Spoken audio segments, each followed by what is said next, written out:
प्रथमतः तथागत गौतम बुद्ध, सम्राट अशोक,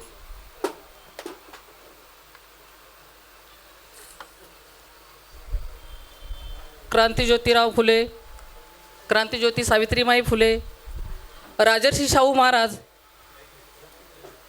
परमपूज्य डॉक्टर बाबासाहेब आंबेडकर, साहित्यरत्न अण्णाभाऊ साठे, मान्यवर कांशीराम साहेब व परिवर्तनवादी विचारांच्या सर्व महामानवास मी अभिवादन करते।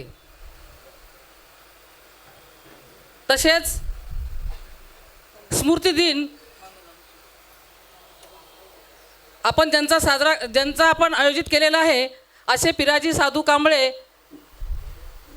व भारतीय बौद्ध महासभा बीड जिल्हा पूर्व व जीवन ज्योत महिला शिक्षण प्रसारक मंडळ यांच्या संयुक्त विद्यमाने आपण हा कार्यक्रम आयोजित केलेला आहे। त्या अनुषंगानं आपल्याला लाभलेले आपण जो दरवर्षी पुरस्कार दिला जातो आदर्श कार्यकर्ता, सामाजिक आदर्श कार्यकर्ता, ज्यांनी ज्या क्षेत्रामध्ये उत्कृष्ट असं काम केलेलं आहे त्यांना आपण पुरस्कार त्यांना देऊन त्यांचा एक गौरव केला जातो। असे आपल्याला लाभलेले आयुष्यमान दंगलकार नितीन दादा चंदनशिवे, कवठे महांकाळ, जिल्हा सांगली। तसेच आजच्या या कार्यक्रमाचे अध्यक्ष आमचे आदरणीय नरसिंगे सर, भारतीय बौद्ध महासभा राज्य संघटक व चलो बुद्ध के और लातूर। तसेच दुसरे प्रमुख वक्ते आपण आरक्षण व उपवर्गीकरण या विषयावर आपण एक या निमित्तानं आयोजन केलेलं आहे। ते आदरणीय असे आयुष्यमान रोहिदासजी बनसोडे, चर्मकार महासंघ परळी। दुसरे आदरणीय सतीशजी कापसे, सामाजिक कार्यकर्ते बीड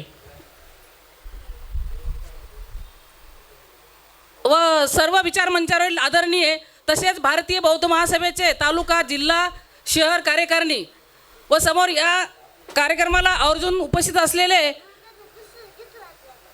असे ज्येष्ठ नेते बावणे साहेब,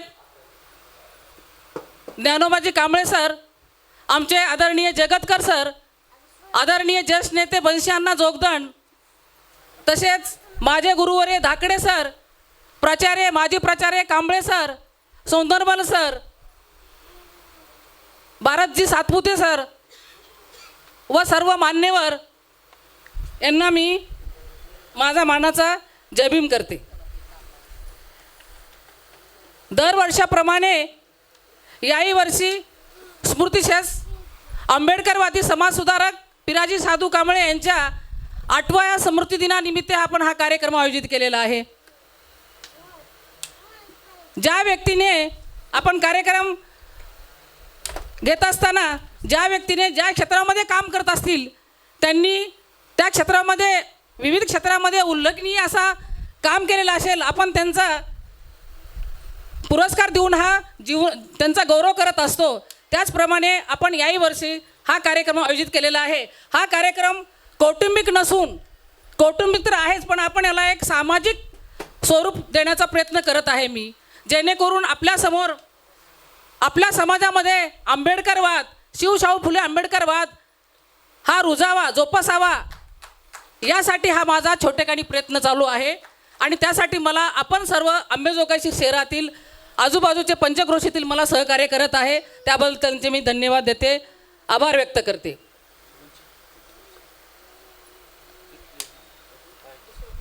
स्मृतिशेष पिराजी साधू कांबळे यांनी, मी त्यांचं का बरं असं म्हणत असेल त्यांनी असं काय काम केलं, पण एक आपण विचार करू शकतो 60व्या 70व्या दशकामध्ये त्यावेळेची परिस्थिती काय होती आणि आजची काय आहे।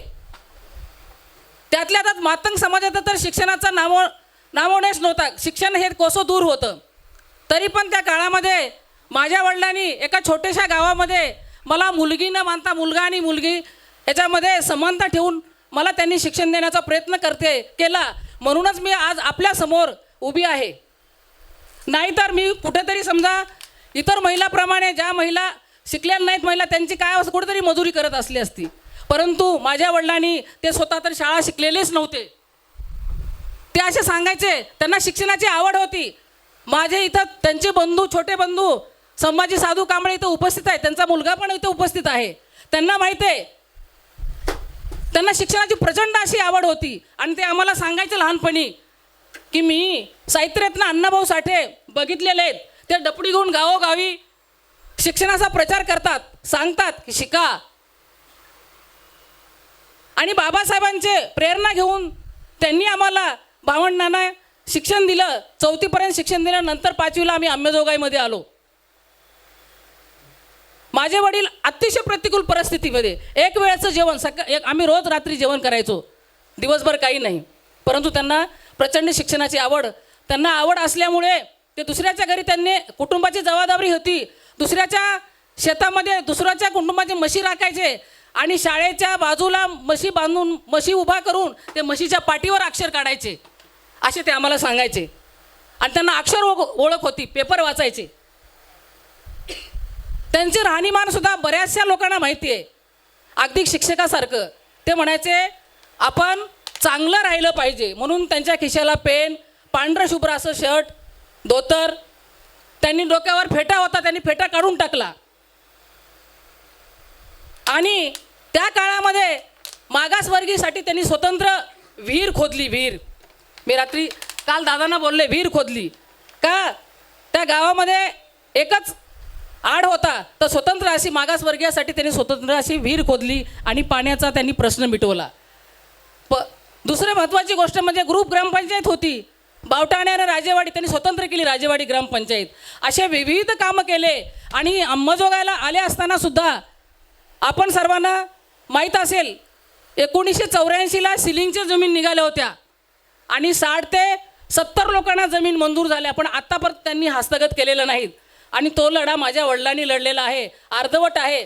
मी त्याचा प्रयत्न करते की ते स्वप्न पूर्ण करण्याचं, बघूयात काय होतं ते. गायकवाड नानाला माहिती आहे, माझ्या वडिलांचं तिथे येत होते त्यांना प्रत्येक वेळेस. आणि त्यांना कुणाकडनं काही अपेक्षा नव्हती. त्यांना वाटायचं आपण काहीतरी करावं. त्यांना जेवढं समजेल त्यांच्या त्या कुवतीप्रमाणे, त्यांच्या शिक्षणाप्रमाणे ते करत राहायचे. 3 वाजेपर्यंत तहसील कार्यालय, पंचायत समिती, विविध ऑफिसमध्ये जायचे. त्यांचं काय जे असेल काम त्यांनी ते द्यायचे, त्यांचा अर्ज फाटा द्यायचे, कुणाकडून लिहून द्यायचे. त्याची एक दिलं म्हणून त्याच्यावर एक सही आणायचे. मी दिलं आणि त्यांच्याकडे आणखीन त्यांच्या 2 पिशव्या भरून आहेत माझ्याकडे, त्यांनी काय काय काम केलेलं आहे ते. म्हणजे मला सांगायचे तात्पर्य म्हणजे त्या काळामध्ये त्यांना जे जे सुचत होतं, जे जे त्यांना अवगत होतं, त्यांनी ते काम केलेलं आहे.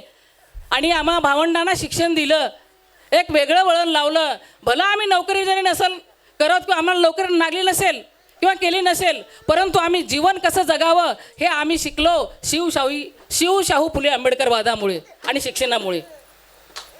म्हणूनच मी म्हणते की शिक्षणाशिवाय पर्याय नाही.